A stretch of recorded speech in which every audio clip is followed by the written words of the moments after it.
Pimpinlah Tuhan, tak pernah bersalah. Tolongku Tuhan, memikul salibmu. Tuhan pimpin namu sempurna.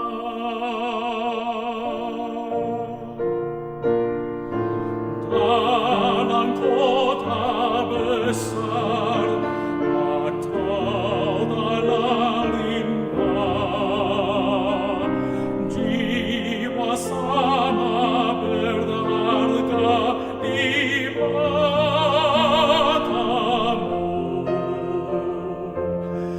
Kemana saja ku telah sedia. Ku mau cinta yang dicintamu.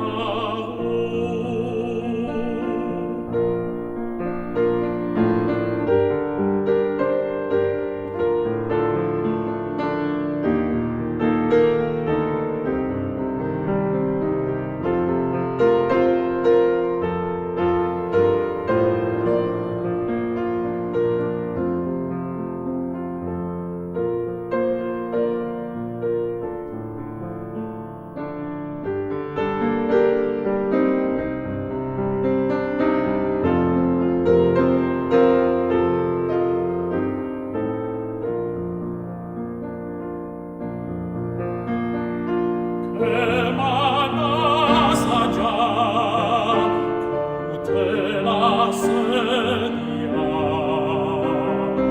Pimpinan Tuhan tak pernah bersalah.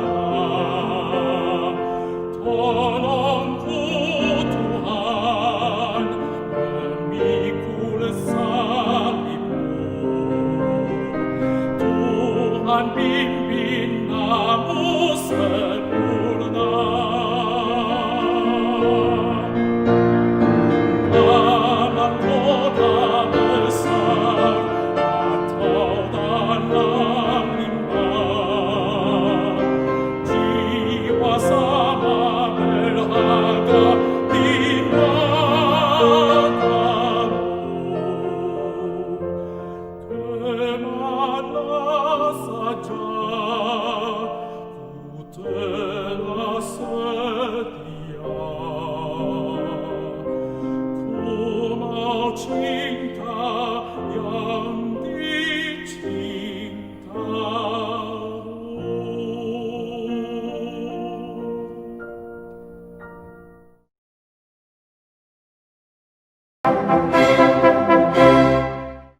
Sekarang kita akan bersama-sama berdoa untuk menerima firman Tuhan. Mari kita semua tunduk kepala dan kita masuk di dalam doa, mempersiapkan hati kami. Bapa di dalam surga, kami berterima kasih. Engkau adalah Allah yang hidup. Engkau adalah Allah sang pencipta. Engkau adalah Allah sang pemelihara. Engkau penopang segala sesuatu yang engkau cipta. Dan engkau juga adalah penghakim segala manusia yang kau cipta. Engkau juga menjadi penebus, juru selamat bagi orang yang kau mau tebus. Kami bersyukur kepadamu. Engkau telah memberikan firman untuk menjadi pengajaran, pengwahyuan, dan pendidikan bagi setiap jiwa yang kau mau selamatkan. Kami berterima kasih. Melalui firman-Mu kami mengerti siapakah kami. Melalui firman-Mu kami mengerti siapakah Engkau. Melalui firman-Mu kami mengetahui bagaimana kami boleh kembali kepadamu. Bagaimana kami boleh mendapatkan keselamatan, pengampunan dosa, dan mendapatkan pengharapan untuk hidup yang kekal. Bapa di dalam surga, kami berdoa kiranya jam selanjutnya Engkau memimpin. Pakailah hamba-Mu yang hina menjadi saluran hidup bagi firman yang akan disampaikan kepada setiap orang berada di sini. Juga untuk setiap orang yang bisa mendengarkan khotbah ini melalui siaran radio, televisi, tape, atau semua benda yang lain. supaya namamu dipermuliakan dan kaum umatmu dididik dan kembali kepada Tuhan. Dalam nama Yesus Kristus, penebus dan juru selamat kami yang hidup, kami sudah berdoa. Amin. Semua bilang amin. Puji Tuhan. Saudara-saudara Kapin, kebaktian pembaruan iman nasional direncana supaya setiap kebaktian saudara boleh mendengarkan kesaksian yang sungguh-sungguh. Bukan mendengar sesuatu teori, pengetahuan yang dipelajari daripada bangku teologi saja. Saudara akan mendengarkan kesaksian bagaimana Tuhan bekerja dan bagaimana pengertian konsep pertobatan, konsep kesaksian, konsep keselamatan, konsep pengampunan, konsep perdamaian dengan Tuhan Allah, dan konsep pertobatan yang sejati. Selama berpuluh-puluh tahun di Indonesia, saya mendengarkan kebaktian-kebaktian penuh dengan cara pengajaran yang tidak bertanggung jawab. Di Indonesia penuh dengan kesaksian-kesaksian yang tidak bermutu sungguh-sungguh. Di dalam kesaksian-kesaksian banyak hal yang tidak sungguh-sungguh terjadi. Hanya mau melampiaskan ambisi dan sesuatu kebolehan manusia saja. Sehingga ada tambahan-tambahan yang tidak sungguh-sungguh. Tetapi saya membicarakan setiap kalimat yang sungguh-sungguh, yang jujur, yang sungguh-sungguh terjadi. Dan di dalam konsep-konsep pertobatan, konsep-konsep beriman kepada Tuhan, konsep-konsep dibangunkan rohaninya, semua sesuai dengan kitab suci. Saya tidak sembarangan pilih orang naik ke mimbar bersaksi. Saya tidak percayakan orang yang asal fasih lidah yang baik. Tapi kalau dia tidak jujur, tidak rendah hati, tidak untuk memuliakan Tuhan, bukan menyatakan kebesaran kuasa dan pekerjaan Tuhan, tidak perlu bersaksi di atas mimbar. Karena mimbar tempat yang suci. Amin. Mimbar tempat di mana mewakili Tuhan berbicara. Amin. Jikalau orang bersaksi bukan menyaksikan kebesaran dan pekerjaan kuasa Tuhan, bukan menyaksikan apa yang dikerjakan oleh Tuhan, jangan buka mulut. Setelah kita mendengar kesaksian, kita mau mengerti firman di belakangnya. Dan ajaran-ajaran menopang semua kesaksian yang sejati yang sudah Tuhan kerjakan dalam hidup manusia. Saudara-saudara, di dalam Kapin kita memilih satu judul, ya bertobatlah kamu. Mengapakah harus binasa? Saudara-saudara, sudah berpuluh-puluh tahun saya tidak mendengarkan khotbah berjudul semacam ini di seluruh Indonesia. Kita mengajar banyak pengajaran dari Alkitab, tapi seruan yang begitu penting sudah dilupakan oleh pendeta-pendeta. Ingatkan kalimat pertama di perjanjian baru, itu suara Yohanes Pembaptis. Ingatkah khotbah pertama dari anak Allah yang tunggal, Yesus Kristus? Apakah temanya? Apakah kalimatnya? Apa yang dikhotbahkan oleh Yohanes Pembaptis untuk memulai perjanjian baru? Apa yang dikatakan oleh Yesus Kristus di dalam karyanya sebagai Mesias 33 tahun setengah. Dia hidup 30 tahun lalu berkhotbah. Setelah khotbah 3 tahun setengah dibaku di atas kayu salib. Yang dikhotbahkan oleh Yohanes Pembaptis sama dengan yang dikhotbahkan oleh Yesus Kristus. Kalimat pertama dari kedua raksasa yang memulai di dalam perjanjian baru, Yohanes Pembaptis dan Yesus Kristus, adalah kalimat bertobatlah kamu karena kerajaan Allah sudah dekat. Kerajaan Allah apa artinya? Allah tidak kelihatan. Tentara Allah juga tidak kelihatan. Senjata Allah sudah tidak kelihatan. Wilayah kerajaan Allah di mana? Adakah kota? Adakah benteng? Adakah tembok untuk melingkari, mengumpulkan anak-anak dia di dalam kota itu yang disebut kerajaan Allah?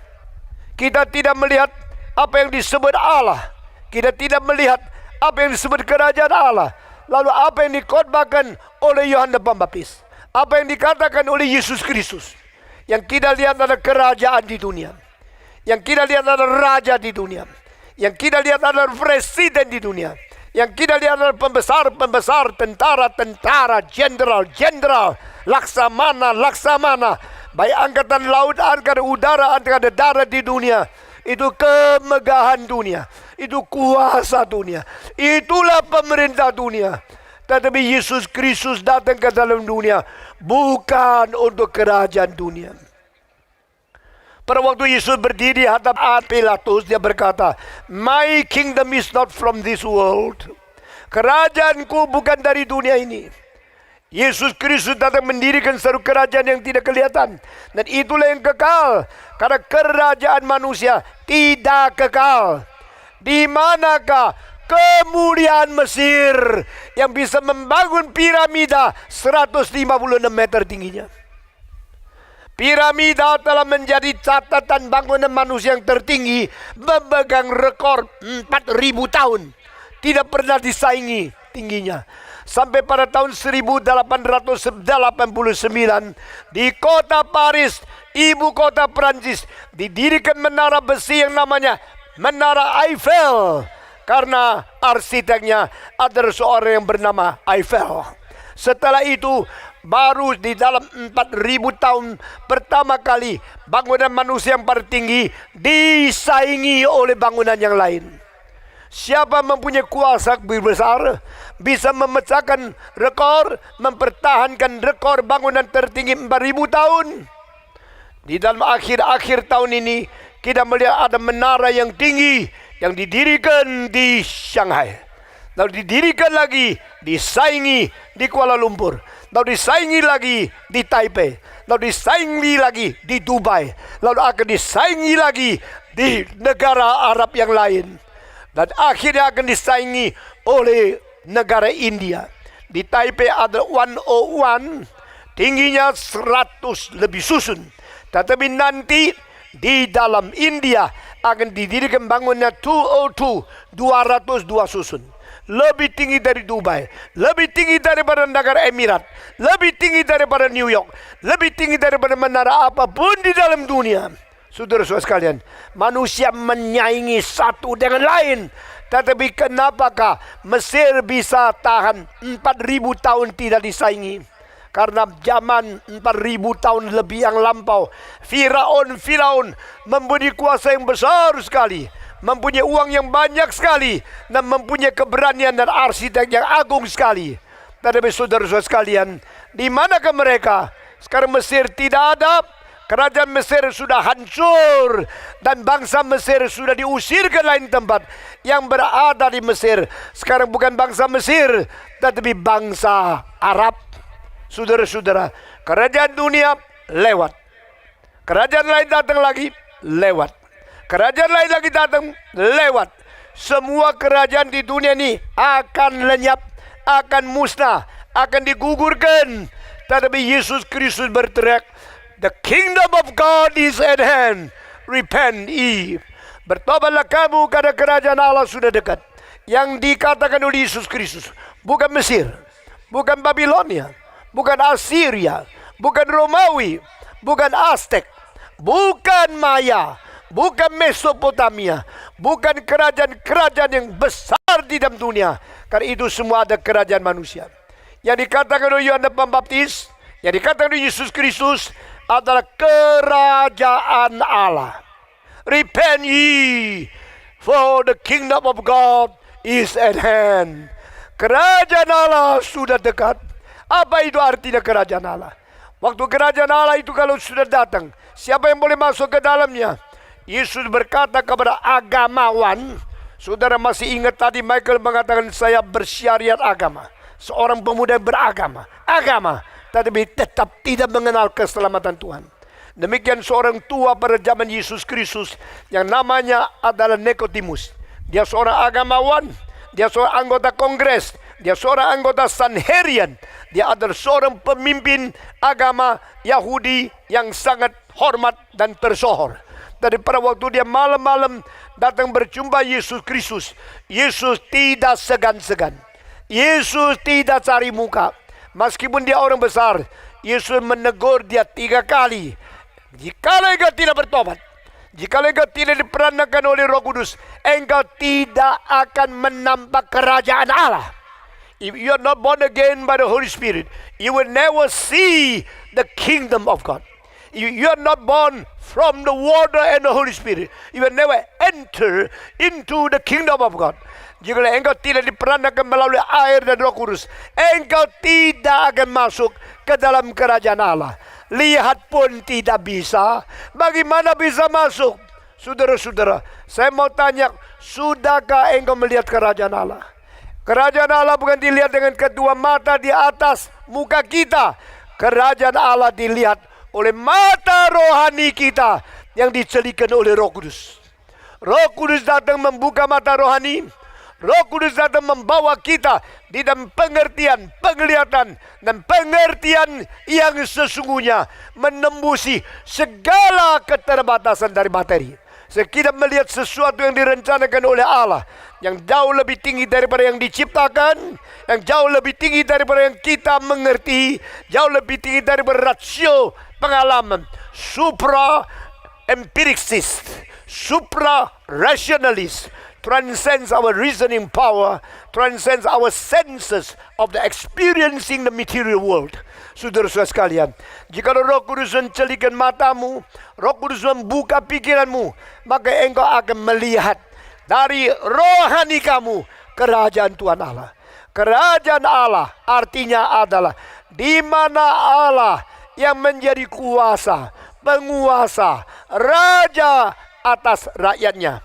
The kingdom of God, it means God is reigning, God is dominant, God is ruling over His chosen people, His saved people, His regenerated people. Allah menguasai orang-orang yang diselamatkan, orang-orang yang dipilih, orang-orang yang diperanakan pula. God is the ruler, God is the Lord, God is the King, and His people, they are all regenerated, saved through the cleansing of the blood of Jesus Christ. Yaitu orang yang disucikan dalam darah Yesus Kristus, orang-orang dibersihkan dosanya melalui kematian Kristus di atas kayu salib. Orang yang diberikan hidup yang baru melalui peranakan pula dari Roh Kudus. If you are not born again, you will never see and never enter into the kingdom of God. Kingdom of God, God is the King, God is the Master, God is the Lord, and we are all His people. Kedua, yang disebut kerajaan Allah berarti wilayah di mana manusia taat melalui prinsip pemerintahannya, yaitu kebenaran. In the kingdom of God, God rule His people with the principle of righteousness. Dengan kebenaran, Allah pakai prinsip kebenaran menguasai umatnya. Kalau saya adalah anggota kerajaan Allah, saya akan taat kepada Tuhan. Waktu saya taat kepada Tuhan, saya taat melalui prinsip kebenaran Allah. Yang lain saya tidak peduli. Kalau ini kebenaran Allah, kalau ini kebenaran keadilan Allah, ini prinsip Allah memerintah aku taat kepada Dia, saya warga negara kerajaan Allah. Saudara-saudara, the principle of God's ruling is the righteousness in our spiritual understanding. Saudara-saudara, ketiga, di dalam kerajaan Allah ada sesuatu kekuatan, ada sesuatu kebenaran, di mana firman Tuhan menjadi dasar pengertian dan menjadi segala hukum, segala dasar pemerintahan Tuhan supaya kita menjalankan. The truth has been revealed by God in the Bible, both Old Testament and New Testament become the content of the life of the people in the kingdom of God. Jadi yang disebut kerajaan Allah adalah Allah menjadi raja yang supernatural. Yang disebut kerajaan Allah adalah umat Allah yang dipilih dari segala bangsa menjadi orang Kristen yang dikuduskan. Yang disebut kerajaan Allah adalah prinsip keadilan dan kebenaran yang memerintah kita. Yang disebut kerajaan Allah adalah firman Tuhan yang menjadi iman dan sesuatu kategori pengertian kita karena kebenaran Allah. Dan kebenaran Allah di dalam kerajaan Allah tidak sama dengan kerajaan di dunia. Semua pada satu hari akan hancur. Khususnya pada waktu Yesus datang kembali. Sama sekarang kita tidak lihat ada kerajaan Romawi, tidak ada. Ada peninggalannya? Ada. Pernah ada? Ada. Sekarang masih ada? Tidak. Adakah kerajaan Mesopotamia? Dulu ada. Sekarang ada? Tidak. Ada peninggalan? Ada. Sekarang masih? Tidak. Karena semua kerajaan dunia akan lewat. Semua kerajaan dunia akan pergi, akan berhenti. All contingent. Only the kingdom of God is in contingent from ever to ever. Before the foundation of the world until forever and evermore. Itulah kerajaan Tuhan Allah. Saudara-saudara, kita semua orang Kristen merupakan double warga negara. Pertama, kita warga negara Indonesia. Kedua, kita warga negara surga. Semua 1, 2, 3.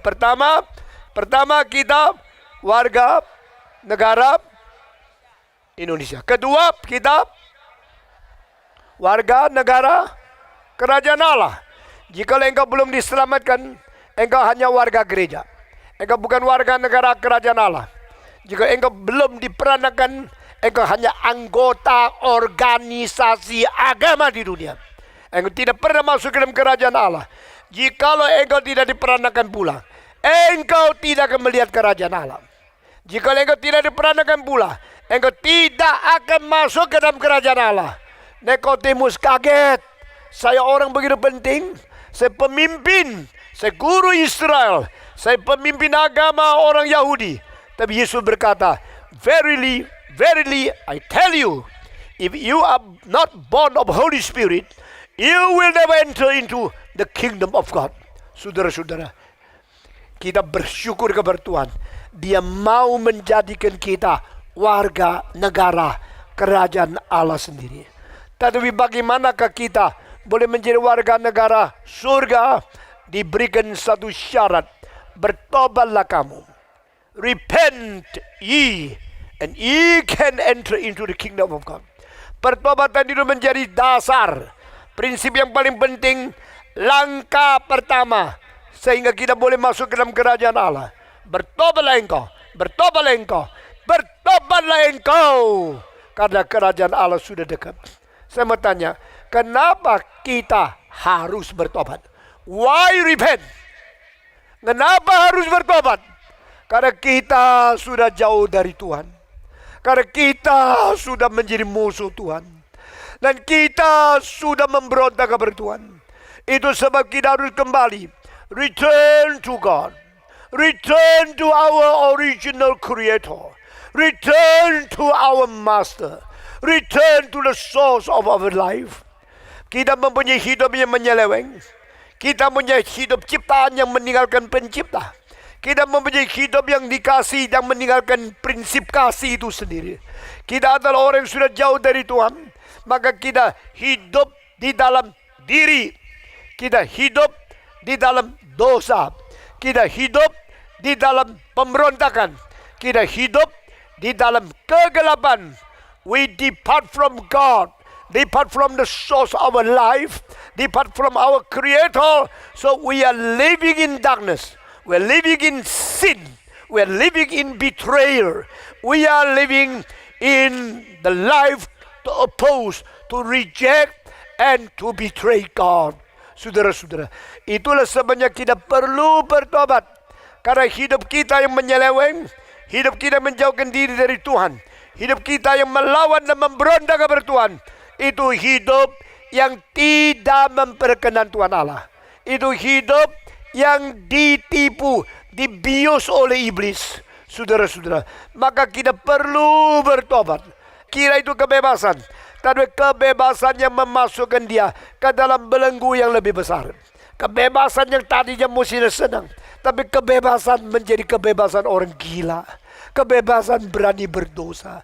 Kebebasan hidup najis. Kebebasan seperti binatang liar yang telah keluar dari kurungan, tetapi menjadi buas, menjadi tidak dikontrol oleh Tuhan.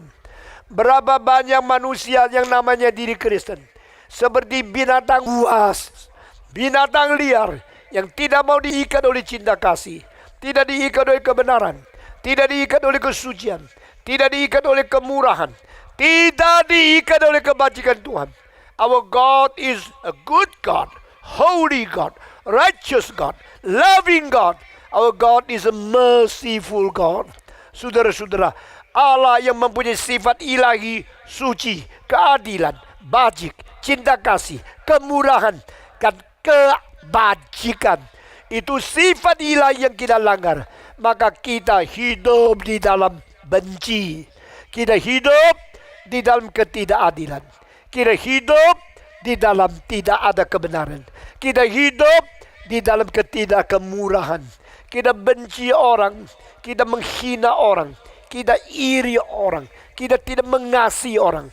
Kita hidup di dalam keadaan diri kita yang melampiaskan nafsu kita yang tidak mau diikat, tidak mau dipimpin oleh Roh Kudus. Kita hidup liar, kita hidup di luar anugerah dan kebenaran Tuhan.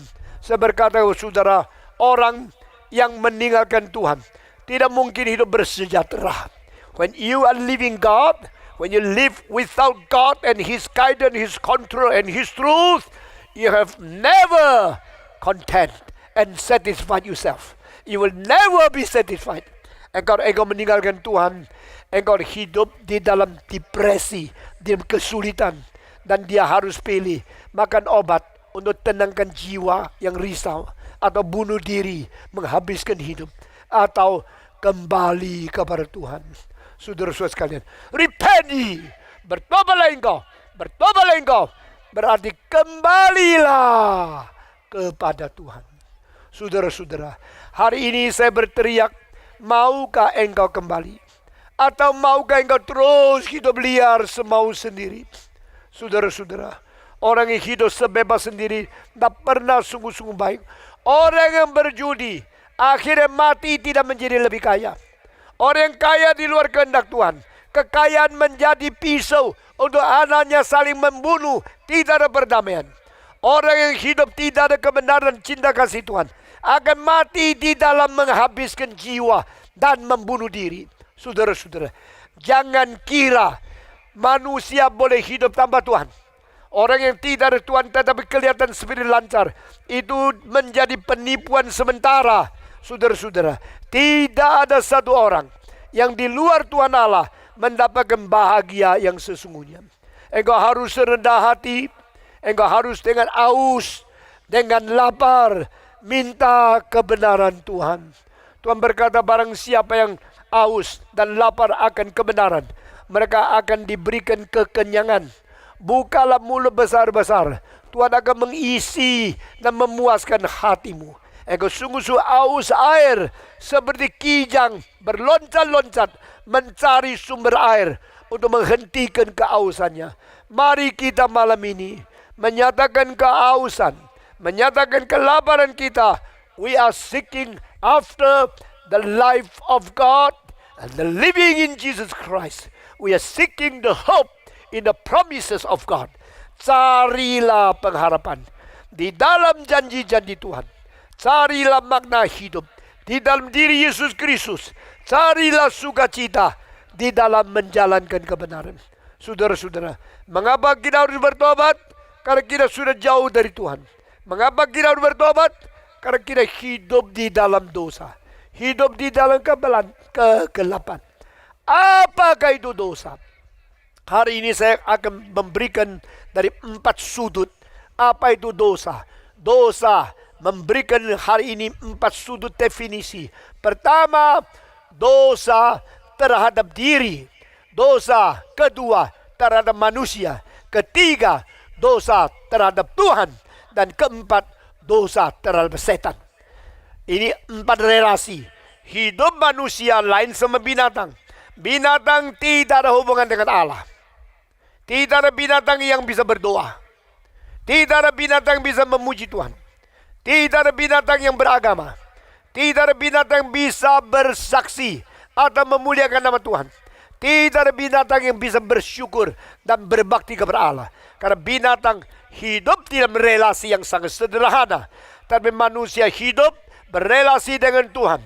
Berelasi dengan manusia yang lain. Berelasi dengan diri sendiri. Dan berelasi dengan setan. What is the relationship for these 4 aspects? Before me and my God. Before me and fellow people, fellow men.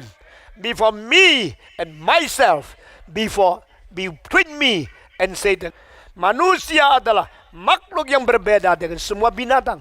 Karena kita mempunyai paling sedikit 4 relasi dalam spiritual.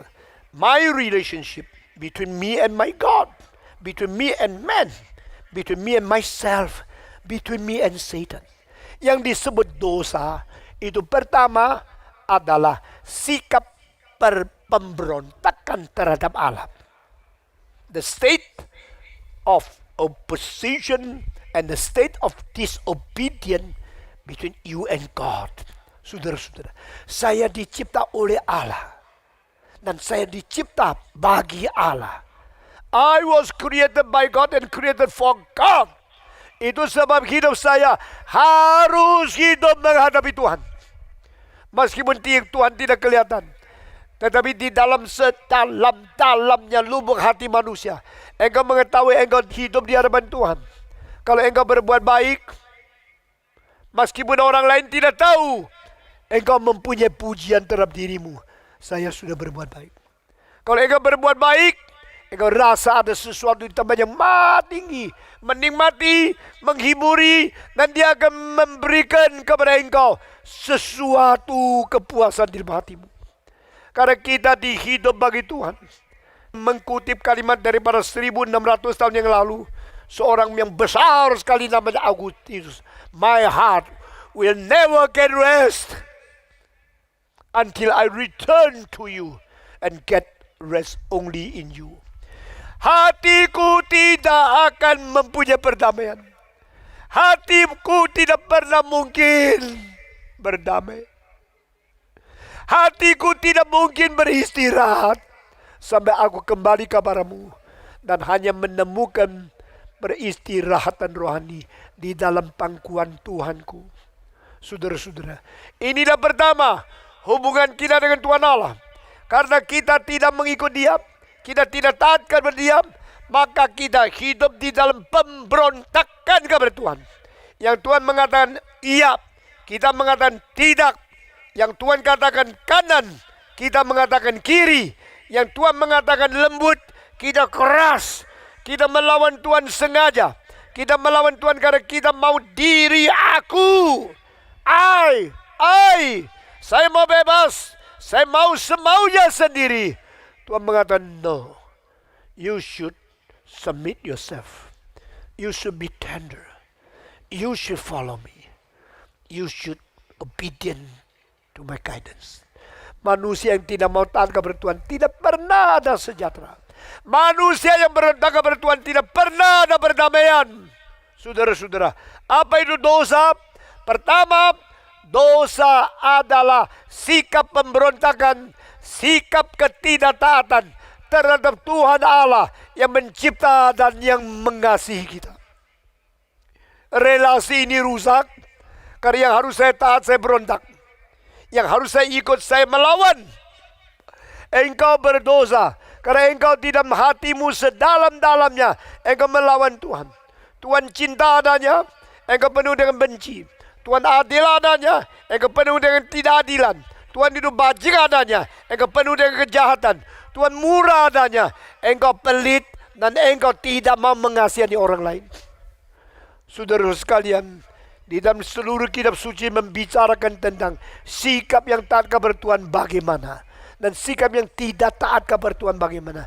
Jangan menipu diri. Dosa adalah sikap pemberontakan. Dosa adalah sifat ketidaktaatan terhadap Tuhan yang telah menjadi pencipta, pengasih sayang, penopang, dan pemelihara engkau. Ini pertama. Kedua, dosa adalah kuasa ikatan terhadap diri. What is sin? The state of disobedience to our God. Second, what is sin? Sin is the binding power to limit ourselves, to control ourselves, to constrain ourselves within the evil doing. Semua perbuatan kita yang jahat itu bukan kenikmatan kita.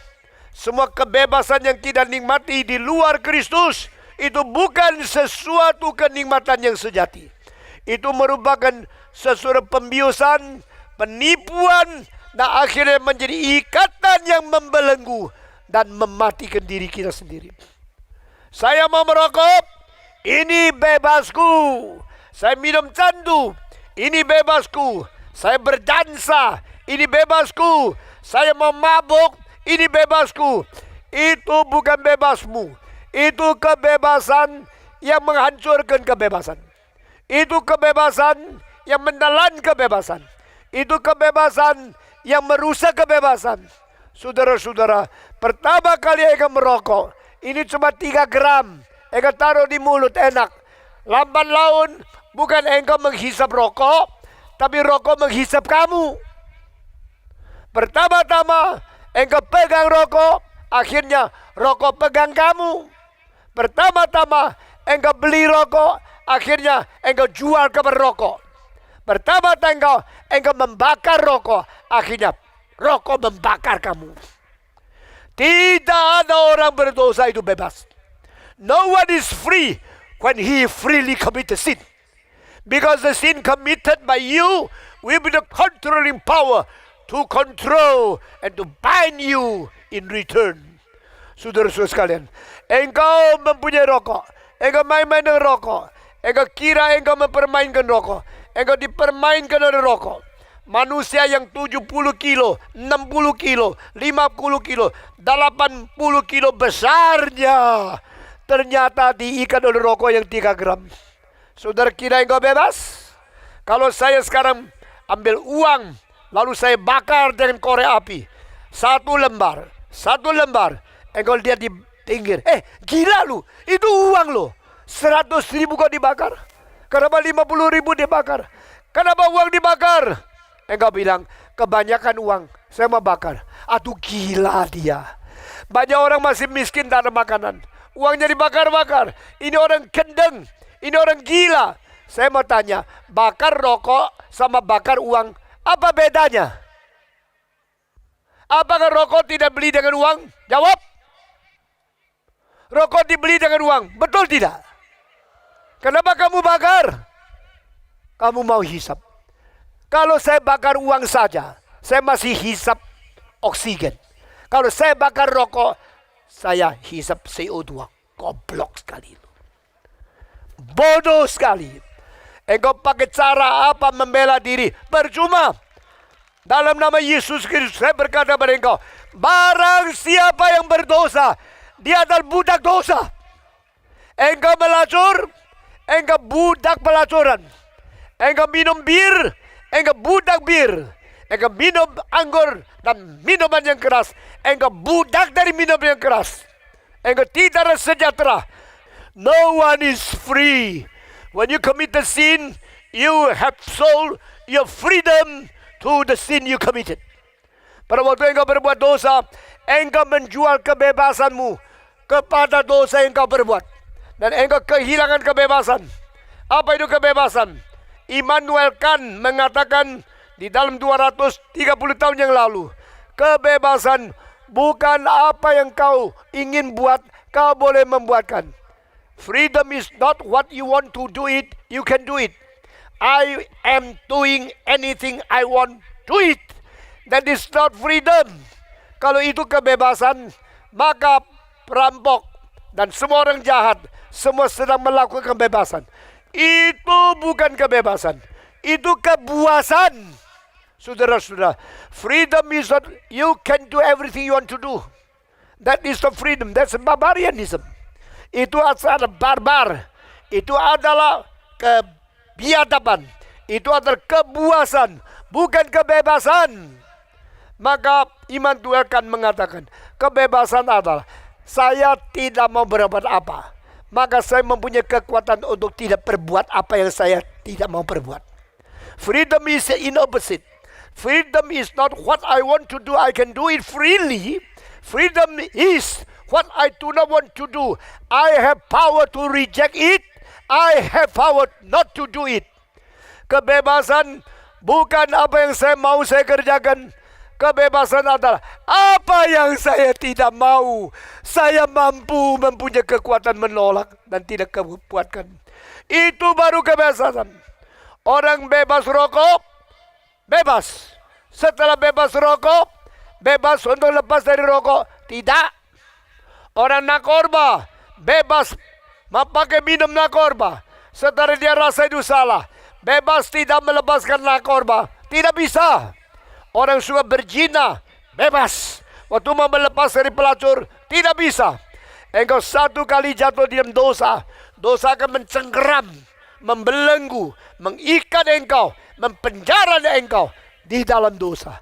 Itu sebab tidak ada kebebasan sesungguhnya pada orang yang berbuat dosa. Saudara-saudara, ini ada kedua. What is sin? Sin is a state obedient to my God. What is sin?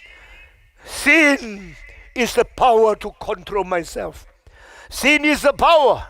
Sin is the power of darkness. Sin is the power of evil. Sin is power from Satan to control, to press you, and to take away your freedom and give you the bitterness and the sorrow in your heart. Dosa bukan kenikmatan. Dosa bukan kebebasan. Dosa adalah kepahitan dan kesusahan. Sebagai timbal balik, setan memberikan kepada engkau sesuatu bunga di dalam investasi dia. Memberikan engkau janji bebas, tapi setelah engkau berbuat dosa, engkau merasa kepahitan, penyesalan, kesedihan, ikatan, belenggu, dan cengkeraman yang tidak habis-habis.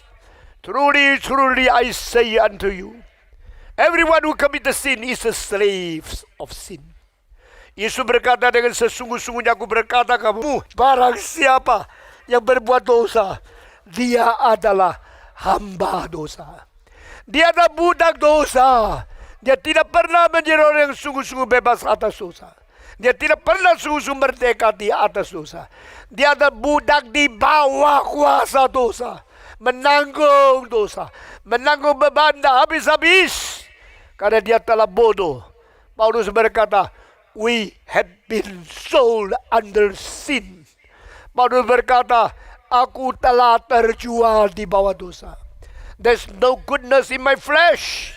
Tidak ada kebajikan di dalam tubuh saya yang berdaging ini. Karena aku sudah terjual di bawah kuasa dosa.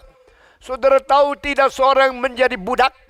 Seorang yang ditawan dari peperangan, musuh yang kalah. Peperangan sesudah selesai. Semua tentara daripada pihak yang kalah ditawan, ditanggalkan pakaiannya, dikasih pakaian daripada budak, lalu diperbudak karena dia sudah kalah. Demikian pada waktu setan menawarkan engkau berbuat dosa, ditawarkan engkau akan senang, engkau akan puas, engkau akan menikmati dosa.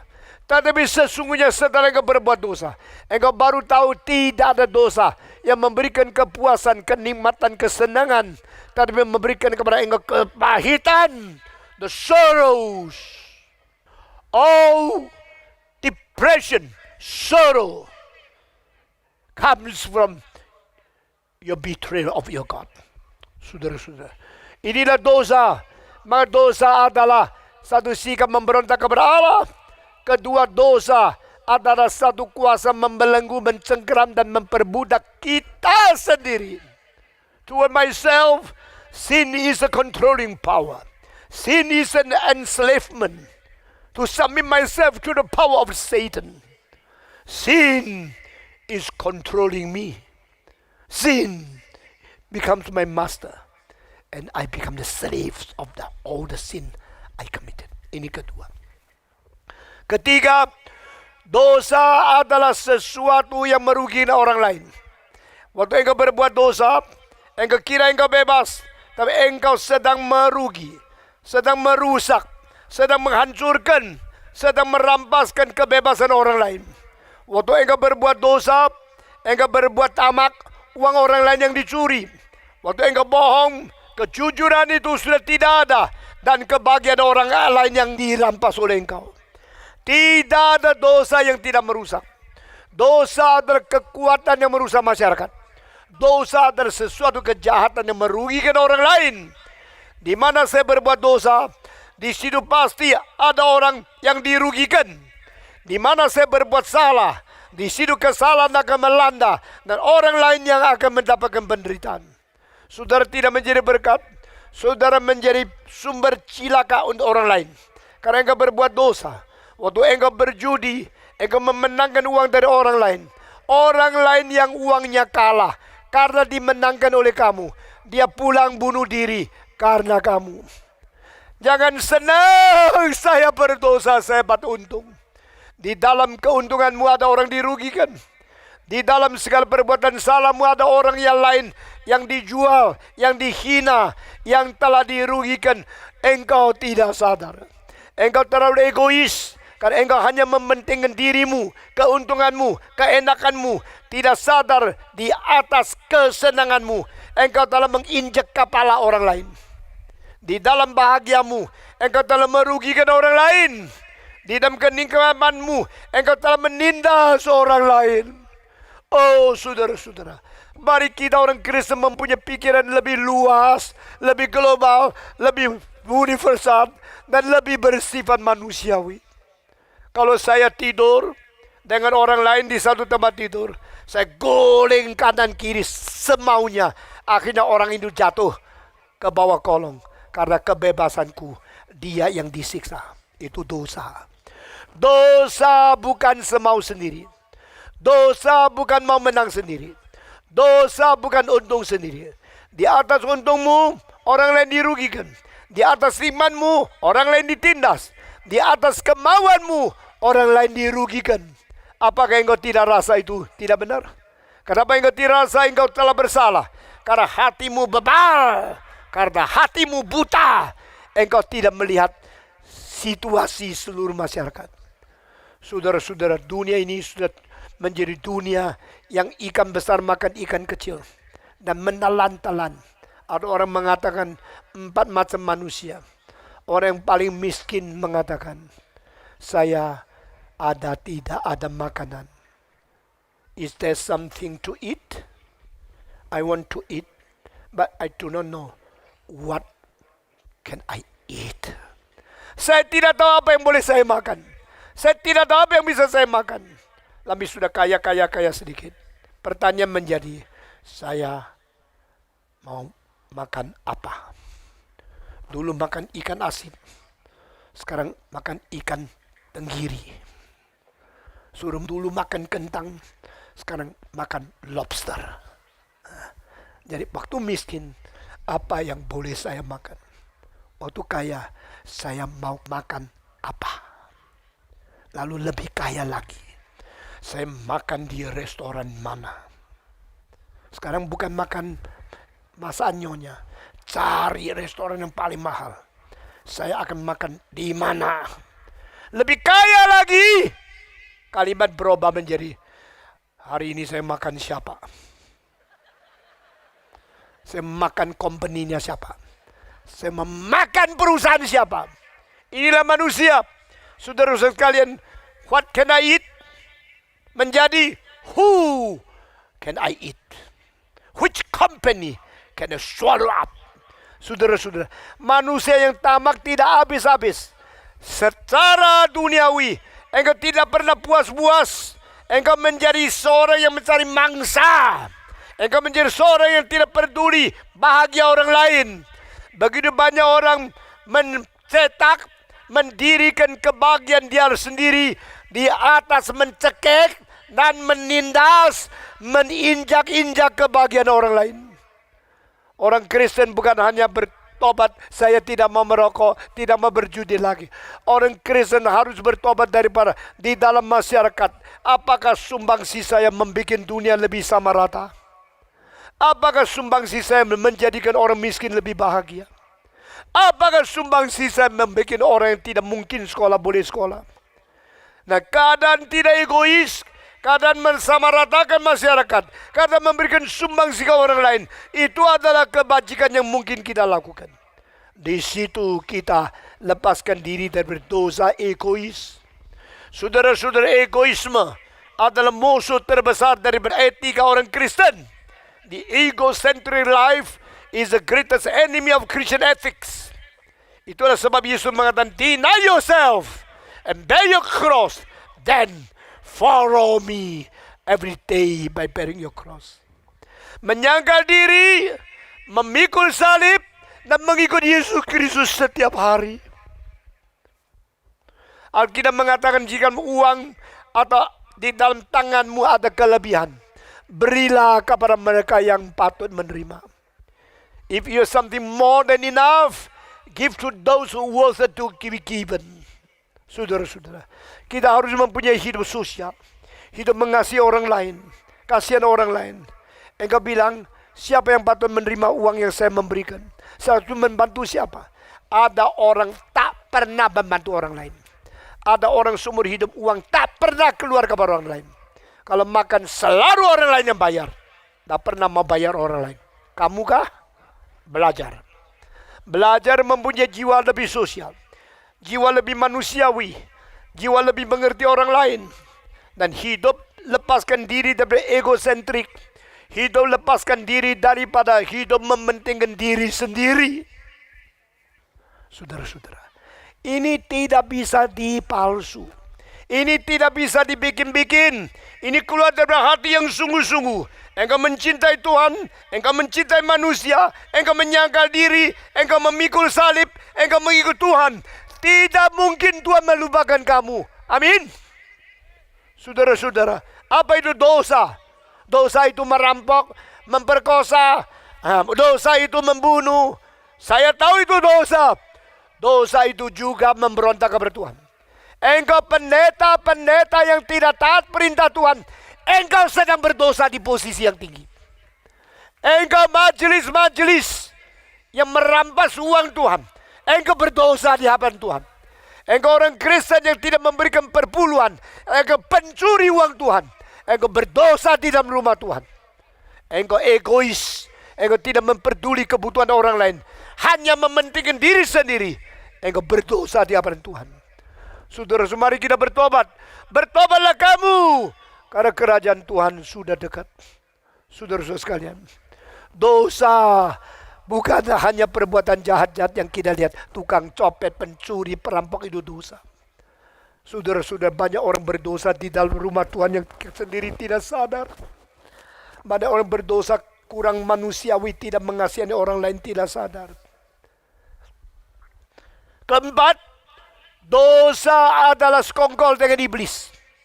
Dosa adalah menerima tawaran dari iblis. Lalu engkau bekerja sama saudara diam-diam sama dia. Alkitab berkata pada waktu Yesus memberikan makanan sedikit di atas piringnya Yudas. Dan berkata, yang kau ingin kerjakan, silakan kerjakan. Kalimat selanjutnya, setan masuk ke dalam Yudas. Lalu dia pergi. Satu kali pergi tidak balik lagi. Kenapa? Dia telah menerima setan ke dalam hatinya. Tidak ada tempat lagi untuk Tuhan.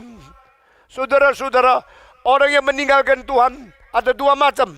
Satu macam kembali lagi, seperti Petrus. 3 kali menyangkal Tuhan. Aku tidak kenal dia. Aku sumpah tidak kenal dia. Sungguh-sungguh aku tidak kenal dia. Kokoki! Ayam berkokok. Kokoki!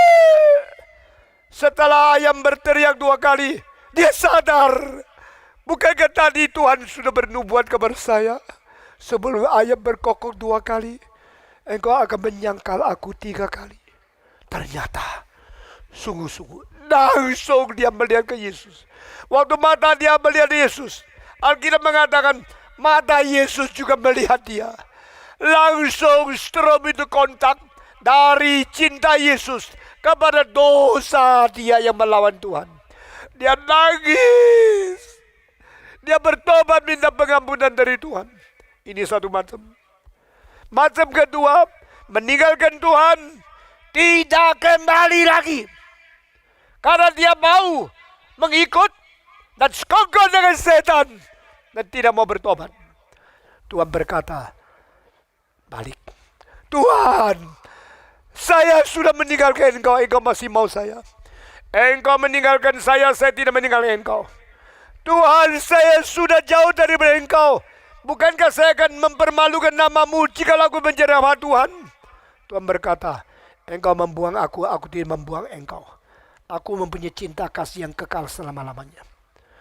Saudara-saudara, saya mau tanya, maukah engkau sungguh-sungguh bertobat?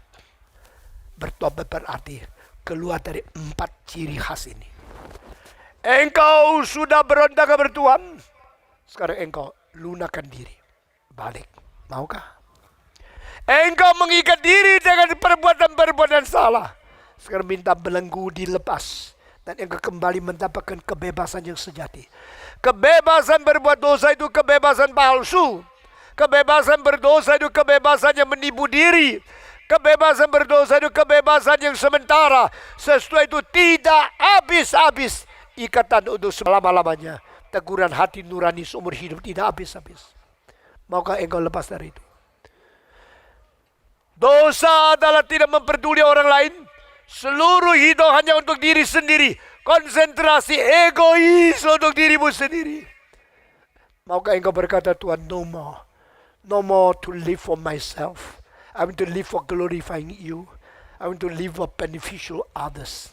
I want to live to be blessing for many. Maukah hidupmu menjadi berkat? Saudara-saudara, jadi manusia jangan egois. Jangan pentingkan diri. Makin kaya bukan makin mulia. Makin kaya dan tidak pernah membantu orang lain, makin malu. Saya tidak pernah menghormati orang kaya. Kecuali orang kaya itu mempunyai martabat.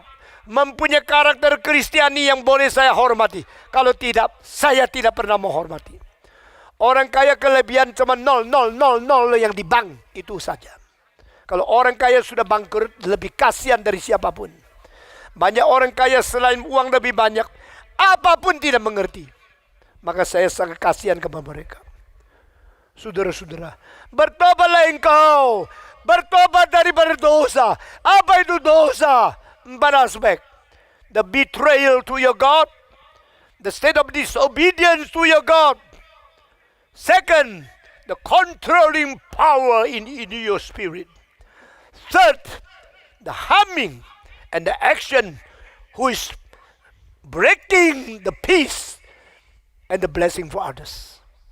Because of egocentric life. Dan keempat, kerjasama dengan setan, sekongkol dengan iblis, lalu berjahat di dalam kehendak setan yang melawan kehendak Allah. Saudara-saudara, dari 4 relasi ini terhadap Tuhan, mari kita jangan berontak. Terhadap diri, lepas dari ikatan. Terhadap orang lain, penuh cinta kasih. Terhadap setan, tidak berkompromi. Kalau 4 ini engkau lakukan, itu namanya pertobatan. Saya mau tanya, maukah kita bertobat? Amin. Maukah kita sungguh-sungguh? Maukah kita kembali kepada Tuhan? Maukah kita lepas dari ikatan-ikatan dosa? Maukah kita tidak lagi egois?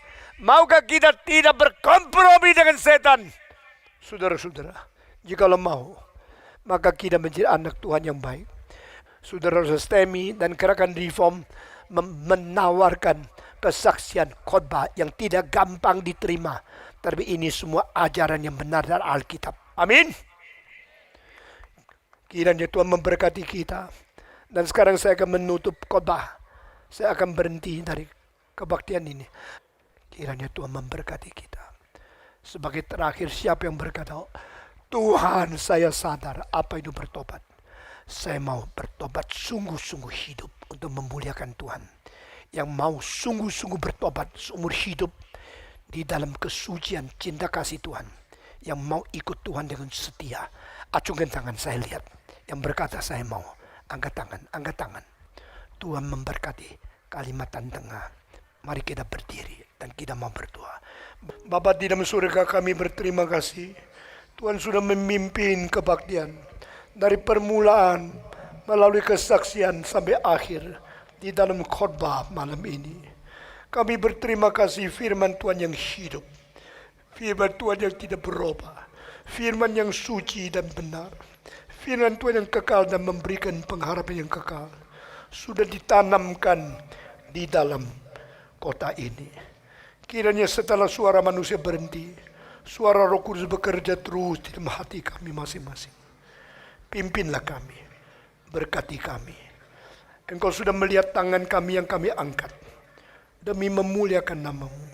Demi berjanji untuk hidup sesuai rencana Tuhan. Hidup meninggalkan dosa, bertobat untuk memuliakan Tuhan. Dalam nama Yesus Kristus terimalah kami. Amin.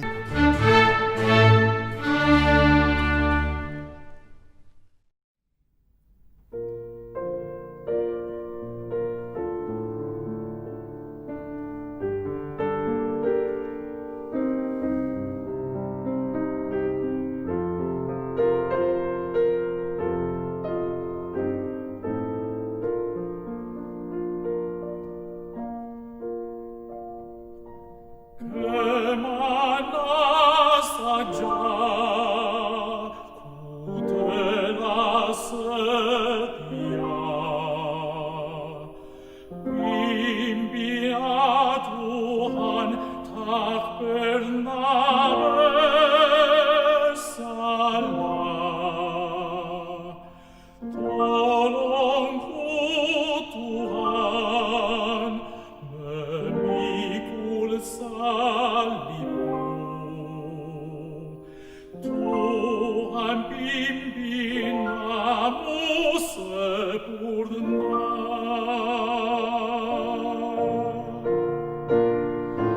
Dalam kota besar atau dalam rimba,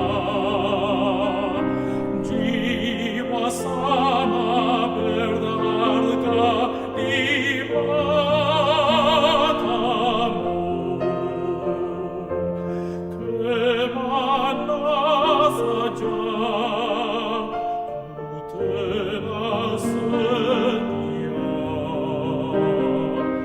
ku mau cinta yang dicintamu.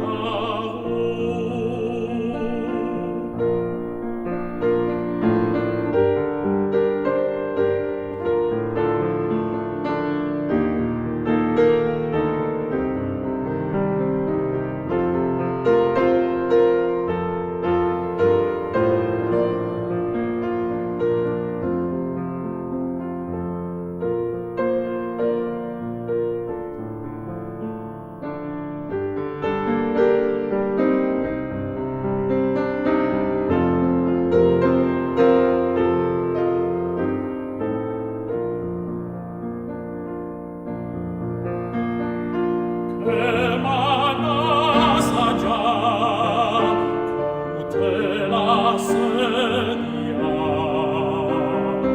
pimpinan Tuhan tak pernah bersalah. Tolongku Tuhan, memikul salibmu. Tuhan pimpin namu sempurna. Dalam kota besar atau dalam rimba, jiwa sama berharga di matamu.